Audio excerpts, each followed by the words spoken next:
क़ुरान पाक जा उहे फ़ाइदा बयानु कजनि था जेके हदीसनि मां साबित आहिनि।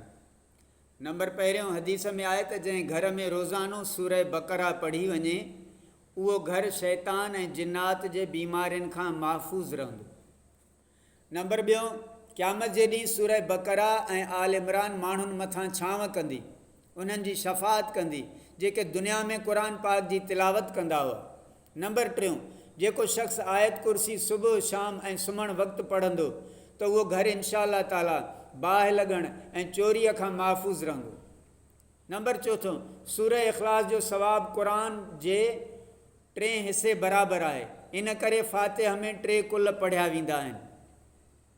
नंबर 5, हज़ूर अलैहिस्सलाम सल्लल्लाहु अलैहि वसल्लम जन फरमायो आहे त जंहिं शख़्स क़ुरान जो हिकु अखर पढ़ियो उन जे 10 नेकियुनि बराबरि नेकी लिखी वञे थी। अलिफ लाम मीम पढ़णु 30 नेकियूं लिखियूं वञनि थियूं। इहा ॻाल्हि ज़हन में हुजे त अलिफ लाम मीम जी माना हज़रत जिब्राइल बि नथो ॼाणे, पर पढ़ण जो सवाबु मिले थो। ॾिसो, अंग्रेज़ी दवा फ़ाइदो ॾिए थी, उन जे ठहण या जुज़ा मालूम हुजनि या न हुजनि। मेंह जेका आहे खीर लाइ रखंदो त मख़लूक जानवर मुख़्तलिफ़ कमनि लाइ हूंदा आहिनि।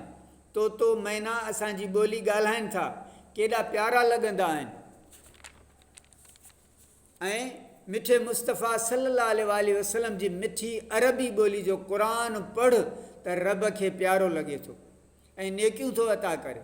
नंबर 6, जेको शख़्स क़ुरान पढ़े ऐं उन ते अमल करे त क़यामत जे ॾींहुं उन जे पीउ माउ खे अहिड़ो ताज पारायो वेंदो जंहिंजी चमक सिज खां वधीक हूंदी। नंबर 7, क़ुरान पाक ॾिसी पढ़ण में ॿीणो सवाबु आहे, बग़ैर ॾिठे पढ़णु हिकु सवाबु आहे। हिकु ॻाल्हि त कुझु शयुनि जो ॾिसणु इबादत, क़ुरान पाक, काबा मुअज़्ज़म, पीउ माउ जो चहिरो ॾिसणु, मुहबत सां आलिम दीन जी सूरत ॾिसणु, मुर्शिद जी ज़ियारत करणु, अक़ीदत सां क़ुरान पाक जी तिलावत ऐं मौत खे यादि करणु दिलि खे ईअं साफ़ करे छॾींदो जीअं रेगमाल लोह ज़ंगियल खे चमकाए छॾे। नंबर 9, जेको शख़्स क़ुरान पाक जी तिलावत में मशगूल हुजे ऐं दुआ बि न घुरी सघे त रब उनखे घुरण वारनि खां वधीक अता कंदो। जेको शख़्स हर राति सूरह वाक़िया पढ़े त उनखे इंशा अल्लाह ताला फ़ाक़ा कशी कॾहिं पेश न ईंदी। नंबर 11, सूरह सजदा ऐं 21 सिपारे में सूरह अलिफ लाम तंज़ील पढ़ण वारो जॾहिं क़ब्र में पहुचंदो त हीअ सूरत उनजी शफ़ाअत कंदी, चवंदी या अल्लाह जे मां तुंहिंजो कलाम आहियां त हिन खे बख़्श फरमा, या मूंखे पंहिंजे किताब मां कढी छॾ, ऐं मैयत खे अहिड़ी तरह ढके छॾींदी जीअं झिरकी या कुकड़ पंहिंजे बचनि खे ढके छॾींदी आहे। मैयत खे अज़ाब खां ईअं बचाईंदी। नंबर 12, जेको शख़्स सुबुह जो सूरह यासीन पढ़ण जी आदत बणाईंदो उन जूं हाजतूं पूरी थींदियूं। नंबर 13, सूरह यासीन जे पढ़ण सां गुनाह जी माफ़ी मिलंदी आहे, मुश्किलूं आसान थींदियूं आहिनि, बीमारियुनि खे शिफ़ा मिलंदी आहे। नंबर 14, राति जो सुम्हण महिल सूरह काफ़िरून पढ़ण वारो कुफ्र खां इंशा अल्लाह महफ़ूज़ रहंदो, उन जो ख़ात्मो बिल ख़ैर थींदो।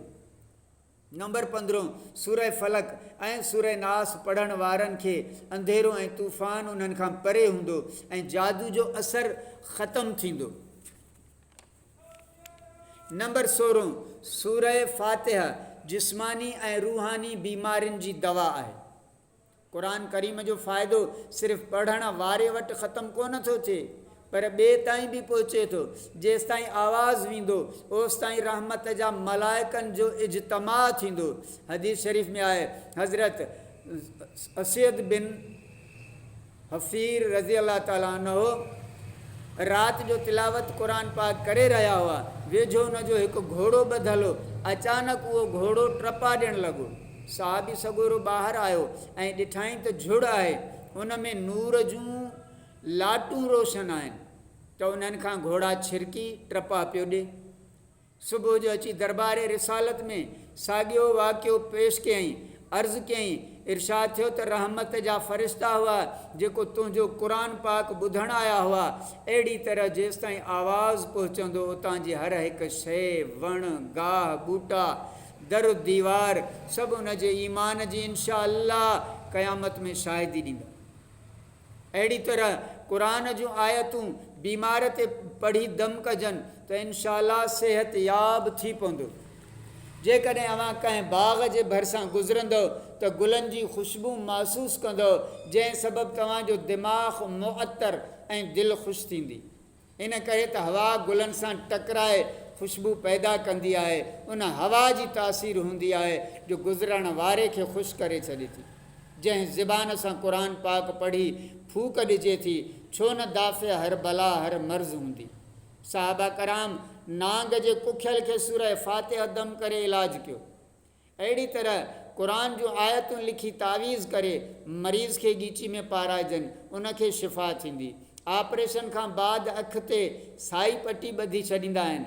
सभिनि ॾिठी हूंदी, अखियुनि वारे ऑपरेशन खे उनखे साई पटी ॿधंदा आहिनि ऐं उन सां शिफ़ा थींदी आहे। सुरमो पाइण सां अखियुनि जी नज़र क़ाइमु रहंदी आहे। जेकॾहिं दुनिया जूं मामूली शयूं असांखे एतिरो फ़ाइदो ॾियनि थियूं त क़ुरान हकीम जूं आयतूं उनखां वधीक फ़ाइदो छो न पहुचाईंदियूं।